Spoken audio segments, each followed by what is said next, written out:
Putin's psychological traumas. I think he was insanely humiliated. What complexes of the Kremlin's master could have led to the war with Ukraine? He will remember that Vova from Leningrad who was mocked. What Stalin's mistakes does Putin repeat? They might end up the same way. There may be many personal things about Putin's attitude towards Ukraine, deep insults, frustrated plans, or unfulfilled ambitions. But what psychological traumas of Vladimir Putin could have led to fatal decisions? We have highlighted several facts.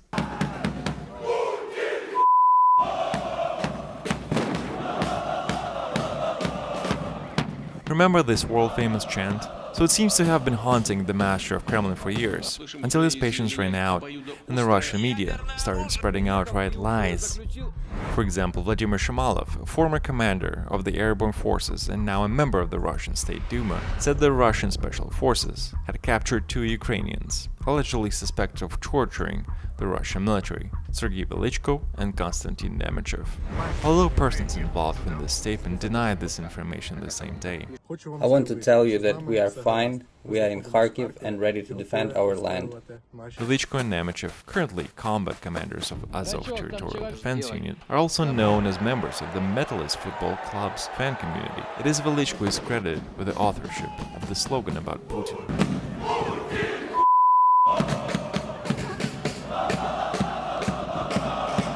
It's easy to guess what the fake statement of Russian propaganda is about, but is Putin so offended that he's seeking personal revenge on those who dared to make fun of him? Kharkiv is a double insult. It's not just a source of some chance and total disrespect. In fact, this disrespect came from people whom Putin actually considers to be primordially Russian. This is disrespect from his own people, and he is accustomed to the fact that he can receive this respect only by terror and destruction. Perhaps this explains the massive bombing of Kharkiv at the beginning of Russian invasion. Terrorists, they always choose symbolic targets. It doesn't really matter to them if they kill thousands of people, destroy thousands of homes. They want to destroy something as a symbol. That's what Putin has been doing throughout his career. He's destroying the symbol of his own humiliation. Vladimir Putin is often compared to the figure of Adolf Hitler. Excessive complexes, leader of the aggressor country, desire to destroy entire nation. After World War II, many people tried to find personal insults and psychological traumas of the Führer, which led to his decision of the Holocaust. But political analyst Vitaly Portnikov is convinced such an approach is based only on conjecture. He took offense at the Jews because his mother did not go here and did not go there. He did not go here and did not go there because he was insulted by this or that. And Hitler, as an ideological person, had a clear idea, the creation of the Aryan world. There was nothing personal in it. What about Putin? According to experts, Putin has been trying to prove his significance to the world for decades. When after 2014 many politicians stopped shaking hands with Putin, this angered him even more, and he began to raise rates, driven by megalomania. Take these formal visits to Moscow, for instance. After the annexation of Crimea, no great world leaders of Western countries came to Moscow.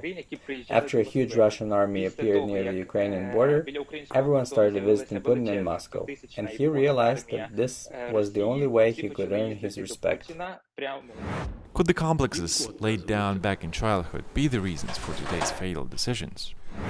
There is a version that he's an orphan, whom his so-called parents took from the orphanage his mother had put him in. The story with the orphanage took place in Georgia, which may well explain Putin's dislike, to put it mildly, of Georgia, Georgians, and everything Georgian.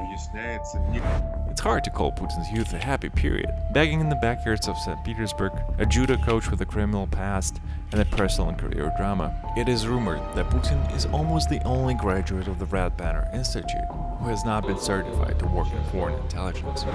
It is said that since then he has disliked the elite of the former KGB, the first chief directorate, foreign intelligence, which the most capable, bright, talented young people were admitted to, often from rich families.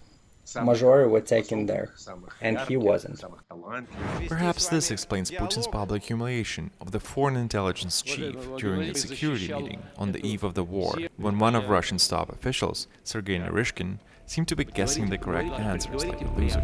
It is known that instead of foreign intelligence, Putin was sent to the KGB office in the GDR. Moreover, not to the central office, but to the branch in Dresden. It was this period of Putin's life that probably left another imprint. When the Berlin Wall fell in 1989, the young KGB officer saw the enemy in democracy for the first time. Everything he had served stopped making sense in an instant. And with the collapse of the Soviet Union and Ukrainians' independence, his career zeroed down altogether, which was an even bigger blow for Putin.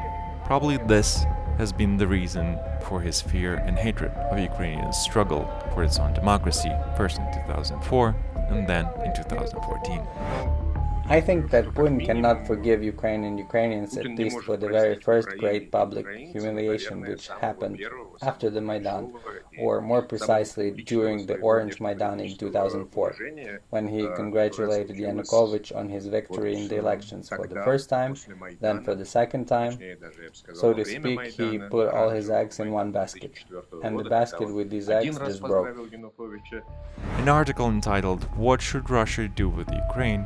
was published in the propaganda publication RIA Novosti the other day. The author openly calls for the maximum destruction of the Ukrainians who resist the Russian occupation, and this cannot but reflect Putin's immediate vision. Putin acts like a machine. This machine has a simple task. The territory of historical Russia, which is now under the occupation of the West or under the influence of some Western agents, must be returned to Russia. The territory, I repeat. The population of this territory doesn't matter. It can be exiled, can be destroyed.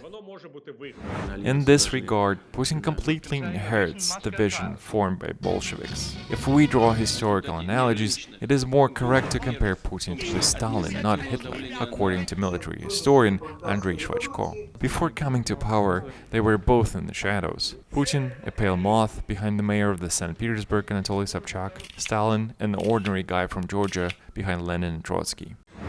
At the beginning of his career, Stalin remained in the shadows. None of the great players in the Soviet government, like Trotsky, Lenin, never bet on him or said that he would be the successor of a high official. He was a simple secretary, a man who worked with papers. He did not have any public speaking skills either. After coming to power, they identically deal with their opponents, physically destroying them. Apparently, they even receive news in the same way, despite the time difference of 80 years. How they brought reports to Stalin. They made excerpts from various newspapers, radio programs, and gave them to Stalin. He read that. Putin is the ultimate follower of this system. They bring paper reports to him. They do it in the 20s of the 21st century the same way they did in the 50s of the 20th century. Of course, Putin's love for bunkers is shared with Soviet tyrants as well. But the greatest thing that unites them is their boundless hatred of the Ukrainian people. Stalin, the organizer of Holodomor of 1932 and 33, and the suppression of Ukrainian culture. Putin, the initiator of a full-scale war. Putin, as a narcissist, wants to go down in history, and history remembers by the deeds. And he believes that Ukrainians are the obstacle that prevents him from winning a great victory. Putin is acting like Stalin, says political analyst Vitaly Portnikov. But in both cases, the motives are not personal insults at all, but purely imperial thinking to build the Russian Empire. Insult Putin and he will do something in Europe. Insult Putin and he could do something in the Middle East. Calm down. Putin does not take offense at anyone. You will not offend him.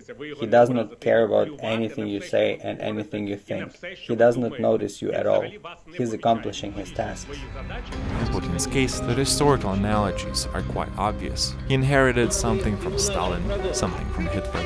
However, whatever the motives of the Kremlin leader, be it personal insults or imperial psychology, one thing is certain.